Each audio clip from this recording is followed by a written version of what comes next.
Hello students, today we will start chapter first, class 10th, economics development. What is development? Development is a process in which something grows, becomes more mature and advanced. Development एक process है जिसमें कोई भी चीज़ और ज़्यादा mature हो जाती है, एडवांस हो जाती है या फिर ग्रोथ होती है। यहाँ पर हमने एग्जाम्पल लिया है मोबाइल फ़ोन्स का। स्टार्टिंग में किस तरीके के फ़ोन होते थे, उसके बाद उनमें क्या चेंजेज आया, फिर नई टेक्नोलॉजी आ गई और चेंज हो गया, और अब जो है और ज़्यादा चेंज हो गया, स्मार्टफ़ोन आ गए हैं, उनमें सारी फैसिलिटीज़ हमें मिलती हैं। तो ये क्या है, एक तरीके से डेवलपमेंट है। जो भी प्रोसेस होती हैं डेवलपमेंट की, उसमें चीज़ें और ज़्यादा ग्रो करती हैं, और ज़्यादा मैच्योर हो जाती हैं, और ज़्यादा एडवांस टेक्नोलॉजी वहाँ पर आ जाती है। डेवलपमेंट के कुछ प्रिंसिपल्स हैं। अब हम डेवलपमेंट के बारे में क्या क्या चीज़ें पढ़ने वाले हैं वो थोड़ा सा यहाँ पर हम डिस्कस कर लेते हैं। Principles of development goals, developmental goals जो होते हैं उनके प्रिंसिपल्स कौन कौन से हैं ये हम पढ़ेंगे।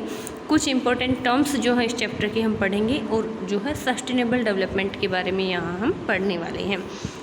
देखिए प्रिंसिपल्स कौन से होते हैं, जो डेवलपमेंट गोल्स होते हैं वो किस तरीके से डिफरेंट है, ये चीज़ें पढ़ेंगे। तो जो फर्स्ट प्रिंसिपल है वो क्या है, different people have different developmental goals. जो अलग लोग होते हैं उनके लिए डेवलपमेंट जो गोल्स होते हैं वो अलग अलग होते हैं। यहाँ पर देखिए हम दो पिक्चर देख सकते हैं। यहाँ पर जो पिक्चर है इसमें क्या है, एग्रीकल्चर करने वाले जो किसान होते हैं, जो अपने क्रॉप्स के प्रोडक्शन के ऊपर ही उनकी लाइफ डिपेंड करती हैं, वो हैं। और ये कुछ आदिवासी हैं जो एक जगह से दूसरी जगह मूव करते रहते हैं। तो किस तरीके से डिफरेंट पीपल्स के डिफरेंट जो है डेवलपमेंट गोल्स हो सकते हैं, ये हमें यहाँ से समझना है। देखिए कोई भी किसान है, उसके लिए डेवलपमेंट क्या है कि उसकी क्रॉप्स का प्रोडक्शन अच्छा हो, टाइम पे जो है मानसून आए, अच्छी बारिश हो, अच्छी फसल हो, और अच्छे प्राइसेस पर वो उसको बेच सकें। यही है उसके डेवलपमेंटल गोल्स। लेकिन जो आदिवासीज़ हैं वो एक जगह से दूसरी जगह मूव करते रहते हैं, उनको जो है वोट का अधिकार नहीं होता। तो उनके लिए उनका डेवलपमेंटल गोल क्या है कि उनको वोट का अधिकार मिले, वो अपनी लाइफ अच्छे तरीके से एक सेटल्ड लाइफ बिता सकें, ये उसके डेवलपमेंटल गोल हैं। ठीक है, तो ये चीज़ हम समझे। आप क्या समझना है यहाँ से कि जो अलग अलग लोग होते हैं उनके डेवलपमेंटल गोल जो हैं वो अलग अलग होते हैं। डेवलपमेंट जो है वो अलग अलग लोगों के लिए अलग अलग होता है। अब देखिए यहाँ से दूसरा एग्जाम्पल अगर हम लें कि कोई एक गरीब इंसान है, उसके पास रहने के लिए घर नहीं है, उसके पास कहीं आने जाने के लिए कोई भी ट्रांसपोर्ट का साधन नहीं है, तो उसके लिए डेवलपमेंट क्या है कि उसका एक जो है घर हो, और उसके पास एटलीस्ट एक साइकिल हो या मोटरसाइकिल हो, जिससे वो अपना ट्रांसपोर्टेशन जो है अच्छे से कर सके। लेकिन कोई एक बड़ा ट्रेडर है, उसके लिए डेवलपमेंट क्या है, उसका बिजनेस जो है वो अच्छे से चले। ठीक है, वो कभी नहीं सोचेगा कि उसके पास एक साइकिल हो। क्यों हो, क्योंकि उसके पास तो गाड़ियाँ हैं। तो क्या होता है कि जो डेवलपमेंट होता है वो सिचुएशंस के अकॉर्डिंग अलग अलग लोगों के लिए अलग होता है। सेकेंड प्रिंसिपल देखिए, what may be development for one may not be for another. देखिए यहाँ पर क्या है, हमने फर्स्ट क्या पढ़ा कि डिफरेंट पीपल के लिए नोशंस ऑफ डेवलपमेंट डिफरेंट होते हैं, अलग अलग लोगों के लिए डेवलपमेंट अलग होता है। लेकिन सेकंड प्रिंसिपल क्या है, what may be development for one may not be for another. जो चीज़ किसी एक इंसान के लिए डेवलपमेंट है, हो सकता है कि वो किसी दूसरे इंसान के लिए डेवलपमेंट ना हो।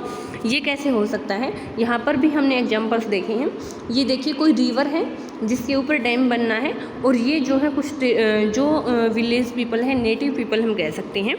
तो देखिए अगर कोई डैम बन रहा है तो वहाँ पर जो ट्रेडर्स हैं उनके लिए बेनिफिशियल हो सकता है, क्योंकि वहाँ पर इलेक्ट्रिसिटी जनरेट करने की जो प्रोसेस होगी उन सब से वो अपना प्रॉफिट कमा सकते हैं।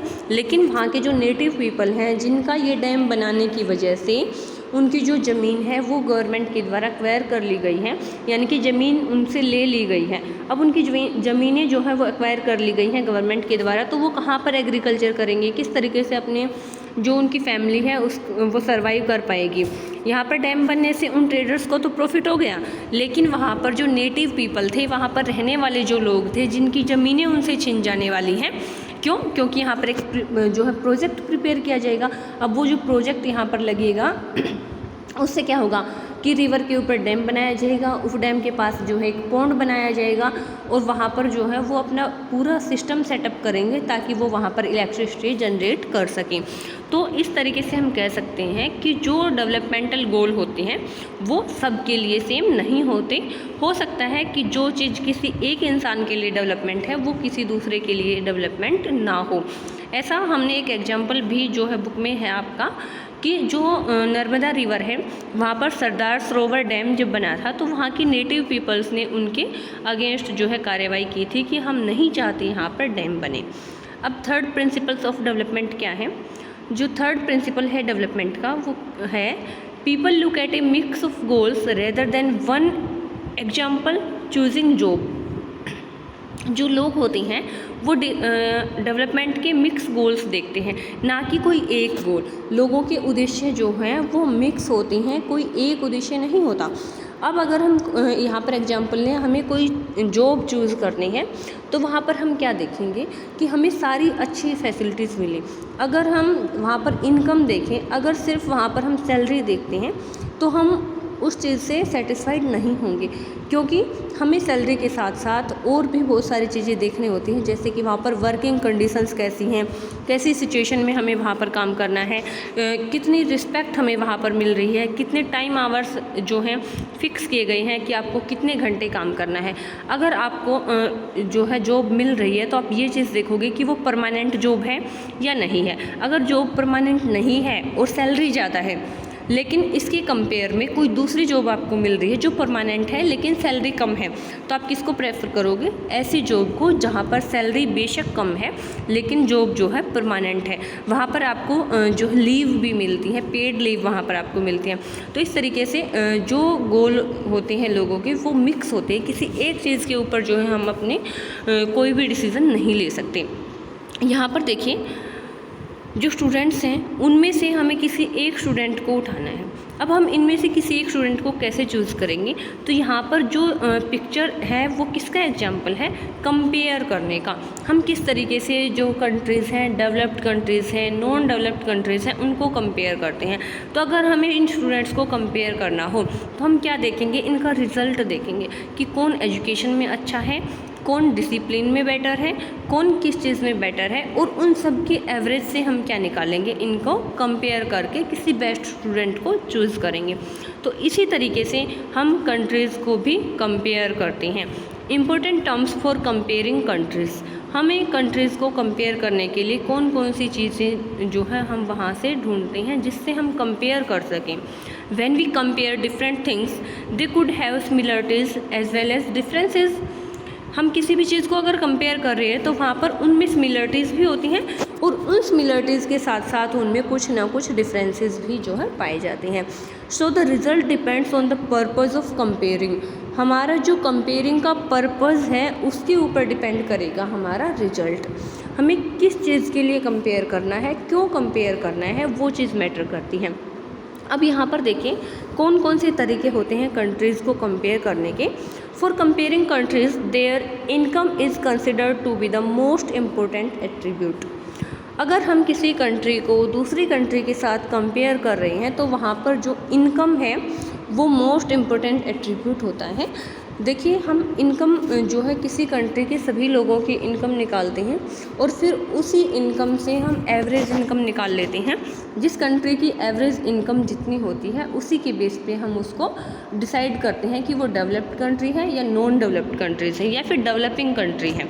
तो यहाँ पर देखिए हम जो है इनकम के अकॉर्डिंग अगर कंपेयर कर रहे हैं तो वहाँ पर उसके लिए हमें पर कैपिटा इनकम यानी कि प्रति व्यक्ति आय निकालनी होती है। और जो प्रति व्यक्ति आय है वो हम कैसे निकालते हैं? किसी देश के कुल इनकम जो है, जो टोटल इनकम है, उसको हम डिवाइड कर देते हैं टोटल पॉपुलेशन से, तो हमारे पास एवरेज इनकम आ जाती है। एवरेज इनकम के अलावा जो कौन सी इनकम होती है? नेशनल इनकम होती है। The sum of income of all the citizens of a country is called national income. किसी भी कंट्री के जितने भी सिटीजन्स हैं, जितने भी नागरिक वहाँ पर रहने वाले हैं, उन सब की इनकम का टोटल क्या कहलाता है? नेशनल इनकम कहलाता है। इसके बाद देखिए हमने बात की थी पर कैपिटा इनकम की। When national income is divided by total population of country the result is the average income और per capita income. Per capita income और एवरेज इनकम दोनों सेम चीज़ें हैं। जब हम किसी कंट्री की नेशनल इनकम यानी कि वहाँ की टोटल इनकम को टोटल पॉपुलेशन से डिवाइड कर देते हैं तो हमारे पास क्या आ जाता है, पर कैपिटा इनकम। तो जिस कंट्री की पर कैपिटा इनकम ज़्यादा होती है हम उसको क्या कहते हैं, डेवलप्ड कंट्री है, और जिसकी पर कैपिटा इनकम यानी कि प्रति व्यक्ति आय कम होती है उसको क्या कहा जाता है, नॉन डेवलप्ड कंट्री कहा जाता है। ये फॉर्मूला आप अच्छे से नोट करके रखिएगा। पर कैपिटा इनकम निकालने के लिए total income of area divided by total population. किसी भी कंट्री का, किसी भी स्टेट की जो टोटल इनकम होती है उसको टोटल पॉपुलेशन से डिवाइड करके हम वहाँ की एवरेज इनकम यानी कि प्रति व्यक्ति आय निकाल सकते हैं। इसके बाद बात आती है जीडीपी की। सबसे पहले देखिए जीडीपी की फुल फॉर्म क्या है, ग्रॉस डोमेस्टिक प्रोडक्ट, यानी कि जो सकल घरेलू उत्पाद होता है उसको जीडीपी कहा जाता है। टोटल प्रोडक्शन जो हुआ वो क्या होता है, जीडीपी होती है किसी कंट्री की। जीडीपी की डेफिनेशन देखिए, sum of all goods and services produced within a country in an accounting year is known as GDP. किसी पर्टिकुलर कंट्री में किसी पर्टिकुलर ईयर के अंतर्गत जितनी भी गुड्स का प्रोडक्शन किया जाता है, जितने भी सर्विसेज प्रोवाइड करवाई जाती हैं, उन सबको क्या कहा जाता है, जीडीपी कहा जाता है, ग्रॉस डोमेस्टिक प्रोडक्ट कहा जाता है। इसके बाद है जीएनपी। जीएनपी की फुल फॉर्म होती है ग्रॉस नेशनल प्रोडक्ट, यानी कि जो टोटल गुड्स हैं उनका एक्सपोर्ट और इंपोर्ट भी हम यहाँ पे शामिल कर लेते हैं।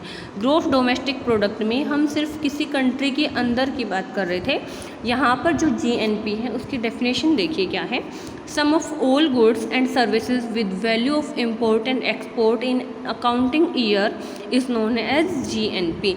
किसी भी पर्टिकुलर ईयर में जो एक्सपोर्ट और इंपोर्ट की वैल्यू होती है गुड्स एंड सर्विसेज की, उनको क्या कहा जाता है, जीएनपी यानी कि ग्रॉस नेशनल प्रोडक्ट। इसके बाद देखिए जो पर कैपिटा इनकम है यानी कि प्रति व्यक्ति आय है, उसके अलावा और कौन सी चीज़ें होती हैं जिससे हम कंट्रीज़ को कंपेयर कर सकते हैं। अब देखो, अगर हम प्रति व्यक्ति आय से, पर कैपिटा इनकम से किसी भी कंट्री को कंपेयर करते हैं तो वो हो सकता है कि सही ना हो पूरी तरह से। हमने स्टार्टिंग में ही जो है डिस्कस किया था कि कंपेयर करने का पर्पज़ देखा जाता है कि हम किस पर्पज़ से कंपेयर कर रहे हैं, उसी के अकॉर्डिंग हम कंपेयर करते हैं। तो अगर हम प्रति व्यक्ति आय से कंपेयर करते हैं तो हो सकता है वो एग्जैक्ट सही ना हो। इसका रीज़न क्या है, क्योंकि देखो जो प्रति व्यक्ति आय होती है वो सेम आएगी सबकी। मान लो किसी कंट्री में प्रति व्यक्ति आय 50,000 रुपये है, यानी कि देश में रहने वाले हर एक इंसान की जो इनकम है वो 50,000 है। लेकिन क्या ऐसा पॉसिबल है, सभी की इनकम सेम नहीं होती। बहुत सारे लोग ऐसे होते हैं जिनकी जो इनकम है वो 50,000 से ज़्यादा हो सकती है। बहुत सारे लोग ऐसे भी हैं जिनकी इनकम जो है वो 10,000 तक भी नहीं हो पाती। तो इस तरीके से हम ये कह सकते हैं कि जो प्रति व्यक्ति आय वाला फॉर्मूला है वो पूरी तरह सही नहीं है। उसमें हम टोटल इनकम को टोटल पॉपुलेशन से डिवाइड कर देते हैं और मान लेते हैं कि सबकी इनकम सेम है, लेकिन ऐसा नहीं होता। इसीलिए टोटल जो पॉपुलेशन है, टोटल इनकम वाला जो फॉर्मूला है, उसके अलावा पर कैपिटा इनकम के अलावा भी और चीज़ें होती हैं जिससे हम कंट्रीज़ को कंपेयर करते हैं, और उन्हीं में से एक है लिटरेसी रेट। अब देखिए लिटरेसी रेट क्या होता है, the proportion of the literate population in the 7 and above age group is called literacy rate. यानी कि जो लिटरेट पॉपुलेशन है वो हम कैसे निकालेंगे, 7 साल या उससे अधिक एज ग्रुप के जितने भी लोग हैं उनकी पॉपुलेशन को क्या कहा जाएगा, लिटरेट कहा जाएगा। यानी कि पढ़े लिखे, जितने भी पढ़े लिखे हैं 7 साल या उससे ज़्यादा एज के, वो उस कंट्री का क्या है, लिटरेसी रेट है टोटल पॉपुलेशन में से। तो जो प्रति 1000 व्यक्ति हैं उसमें से जितने भी पढ़े लिखे हैं वो वहाँ का क्या होता है, लिटरेसी रेट होता है। अब देखिए हमने यहाँ पे कंट्रीज़ को कंपेयर किया है, स्टेट्स को कंपेयर किया है, पंजाब, केरला और बिहार। तो हम इनको कैसे कंपेयर करेंगे, तो सबसे पहले जो चीज़ यहाँ पे हमने ली है कंपेयर करने के लिए वो क्या ली है, इन्फेंट मोर्टिलिटी रेट, दूसरा है लिटरेसी रेट, और तीसरा है नेट अटेंडेंस रेशो, और फोर्थ है पर कैपिटा इनकम। देखिए हमने पर कैपिटा इनकम के बारे में पढ़ लिया कि पर कैपिटा इनकम हम कैसे निकालते हैं, लिटरेसी रेट भी हमने पढ़ लिया। इसके बाद बात आती है IMR यानी कि इन्फेंट मोर्टिलिटी रेट की, शिशु मृत्यु दर। अब किसी पर्टिकुलर ईयर में जो पर 1000 है, 1000 बच्चों में से 1 साल के अंतर्गत जीवित रहने वाले बच्चों की संख्या को क्या कहा जाता है? इन्फेंट मोर्टिलिटी रेट कहा जाता है।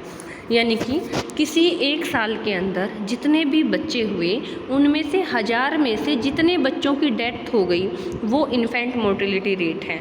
तो जहाँ पर डेथ ज़्यादा होगी इसका मतलब वहाँ पर हेल्थ फैसिलिटीज़ अच्छी नहीं है, और जहाँ पर डेथ कम होती है, शिशु मृत्यु कम होती है, इसका मतलब वहाँ पर हेल्थ फैसिलिटीज़ अच्छी हैं। और अगर हेल्थ फैसिलिटीज़ अच्छी हैं तो इसका मतलब वो स्टेट डेवलप्ड है। इसके बाद बात आती है नेट अटेंडेंस रेशियो की। नेट अटेंडेंस रेशियो क्या होता है?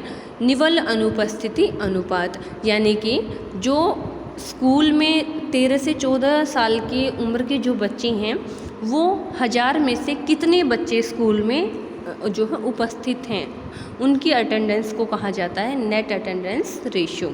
अब यहाँ पर देखिए, अगर कंपेयर करें तो केरला जो है उसकी इन्फेंट मोर्टिलिटी रेट सबसे कम है, कम ही होनी चाहिए, क्योंकि इन्फेंट मोर्टिलिटी रेट कम होने का मतलब वहाँ की हेल्थ फैसिलिटीज़ अच्छी हैं। लिटरेसी रेट की बात जहाँ तक करते हैं वो सबसे ज़्यादा है, यानी कि ज़्यादा लोग वहाँ पर पढ़े लिखे हैं। अगर वहाँ की हेल्थ फैसिलिटीज़ अच्छी हैं, लोग वहाँ पर ज़्यादा पढ़े लिखे हैं, तो उनकी लाइफ कैसी होगी? और ज़्यादा अच्छी होगी। नेट अटेंडेंस रेशियो भी वहाँ का ज़्यादा है, वहाँ की जो पर कैपिटा इनकम है वो भी ज़्यादा है। तो हम कैसे कह सकते हैं, इन सब के बेस पे हम कह सकते हैं कि जो केरला है वो इन सब से ज़्यादा डेवलप्ड कंट्री है, डेवलप्ड स्टेट है। और बिहार देखिए, उसके कंपेयर में वहाँ की हर एक चीज़ जो ज़्यादा होनी चाहिए वो ज़्यादा नहीं है, और कम होनी चाहिए वो कम नहीं है। इसके अलावा जो दूसरा तरीका है, ये जो है वही टेबल है जिसमें हमने कंपेयर किया था, वहाँ पे क्लियर नहीं था इसलिए मैंने इसको रिपीट किया है। Infant mortality rate, literacy rate और नेट अटेंडेंस रेशियो, ये जो अलग अलग ईयर्स की हैं 2003 और जो 2001 के अकॉर्डिंग है। इसके बाद देखिए, ये हमने क्या देखा था, यहाँ पर जो एक और इम्पोर्टेंट क्वेश्चन जो आपका रहता है वो क्या होता है कि एक तो होता है UNDP। जो UNDP है वो कैसे मेजरमेंट करता है? वो HDI के अकॉर्डिंग मेजरमेंट करता है, ठीक है। HDI की फुल फॉर्म क्या होगी? Human development index. तो जो ह्यूमन डेवलपमेंट इंडेक्स है वो किस तरीके से मेजर करता है कि कौन सी कंट्री डेवलप्ड है, कौन सी कंट्री डेवलप नहीं है?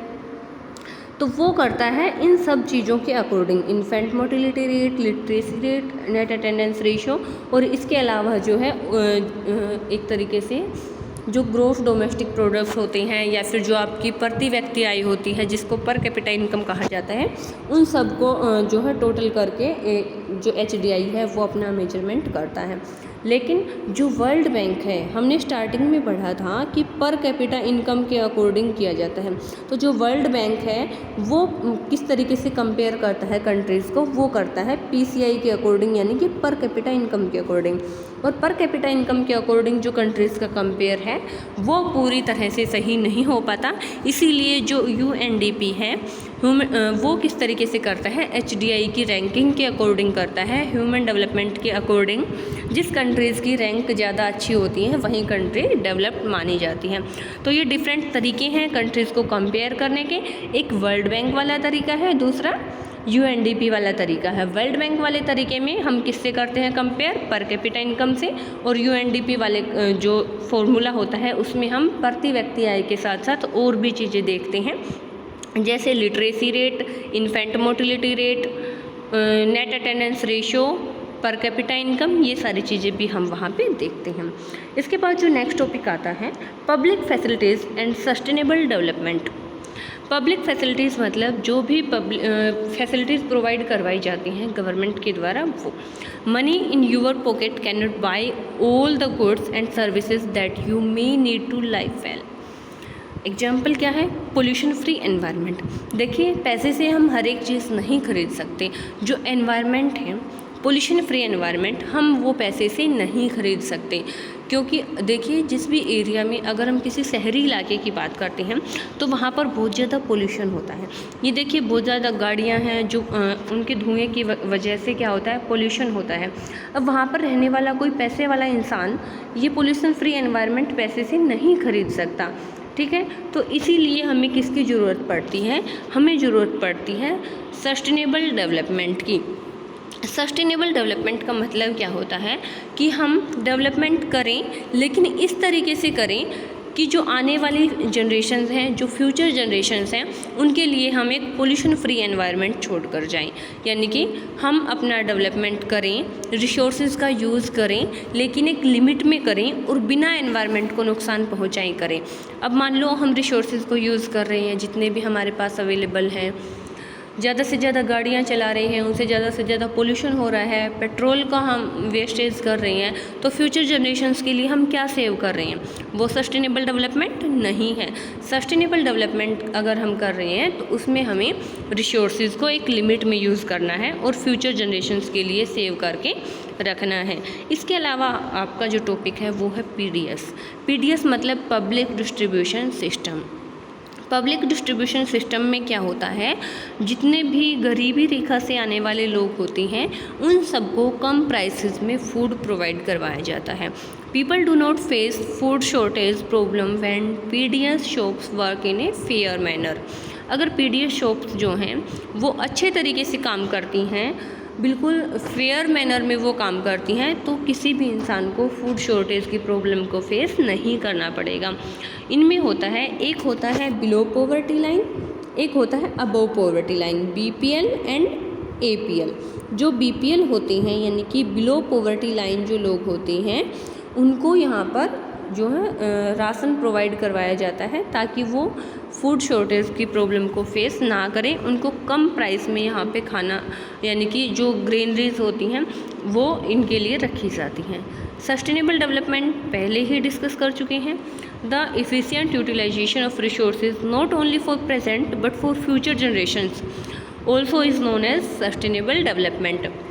अभी मैंने बताया था कि जो रिसोर्सेज है उनको सिर्फ प्रेजेंट के अकॉर्डिंग यूज़ ना करके फ्यूचर जनरेशन्स के लिए भी सेव अगर हम करते हैं तो वो क्या है, सस्टेनेबल डेवलपमेंट है।